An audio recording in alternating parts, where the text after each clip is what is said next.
the cautionary tale of Subway and what you need to watch out for when looking to invest into a franchise concept.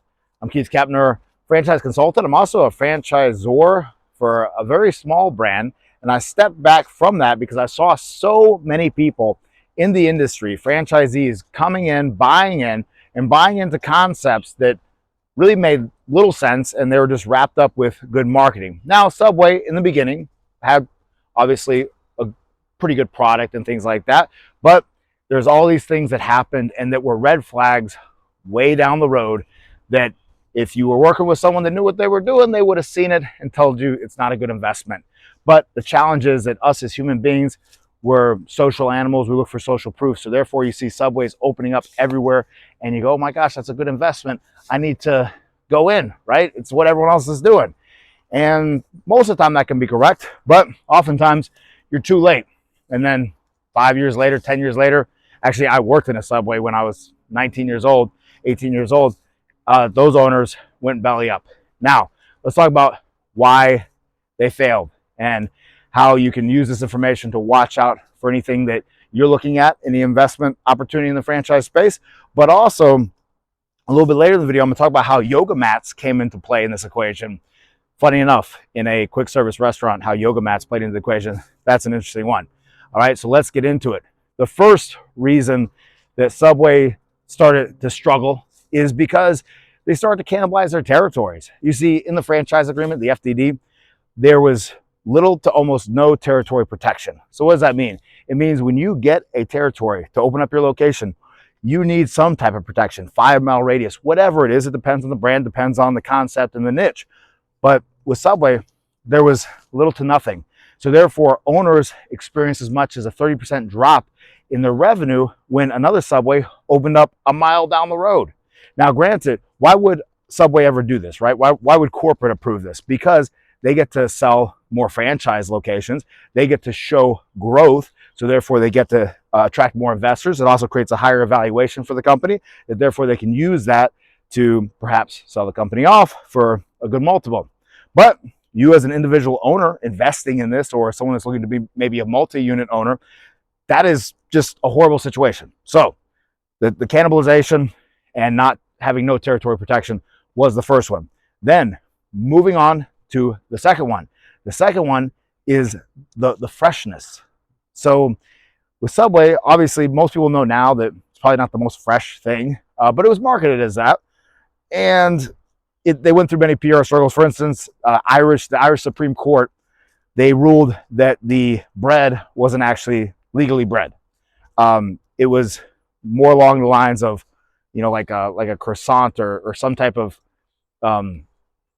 like sugary bread, because it had too much sugar in it, I guess, for it to be qualified as bread, which of course, a lot of sugar in your bread, I mean, that's not going to be the most healthy option. And then also along that line with healthy, let's talk about mentally healthy too, right? The PR guy, the face of the brand, Jarrett, is a sick weirdo. So, whew, you know, that hurts your brand a lot. I mean, obviously that's, you couldn't say that they knew that was a situation when they hired him, right? At least I hope they didn't know that was a situation.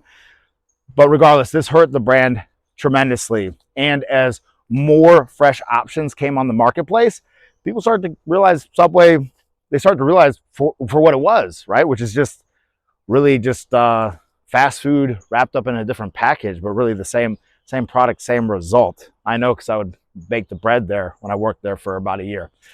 Then the last one is how they took the legs out of individual owners.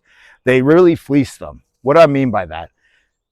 With different marketing campaigns like the $5 footlong, think about it. Depending where you have your Subway store. Yes, if you have it in a little town in Georgia, yeah, maybe you can charge back 20 years ago $5 for a footlong. But if you're in any metropolitan area at all, let's say downtown, like you're in like Manhattan, right? A $5 footlong, and you being required to participate in that marketing campaign that was a nationwide marketing campaign, you are just losing so much money. Now, why would they do this, right? Why would they hurt their franchisees so bad? Because again, they're looking to drive up revenue per store. Famously, the Subway franchise, their top line isn't that good. they're doing under $500,000 in top line sales, not net margins, top line sales.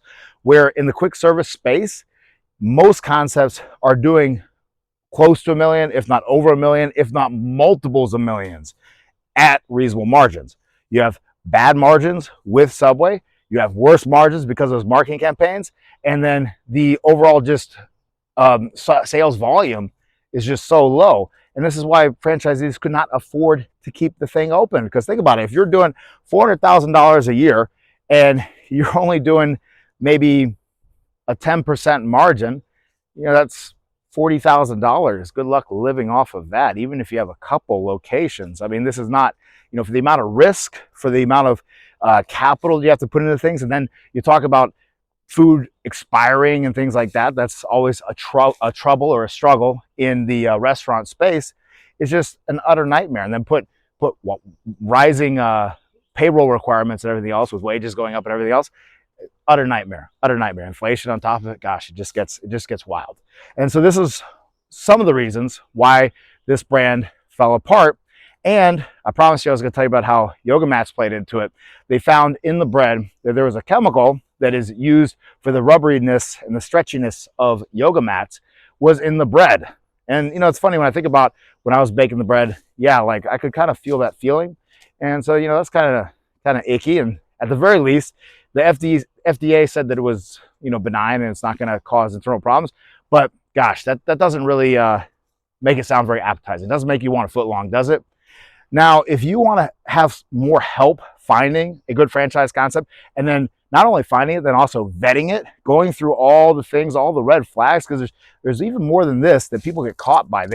They see locations opening up of a brand, like I said. They see different, they see even just, frankly, the branding that they like. I know so many people that made a buying decision on a franchise based off of the branding alone, where if they would have simply gone with a different concept that was in the same niche that actually had good margins, good returns, and solid leadership at the top, it would have been a totally different story for them as an investment and for their quality of life. So if you're interested in maybe having a 15, 20-minute phone call, you and I can talk about your goals. I can help discover and uncover what might be the best investment opportunity for you. Click on the link below. I would love to talk to you. I'll see you on the other side.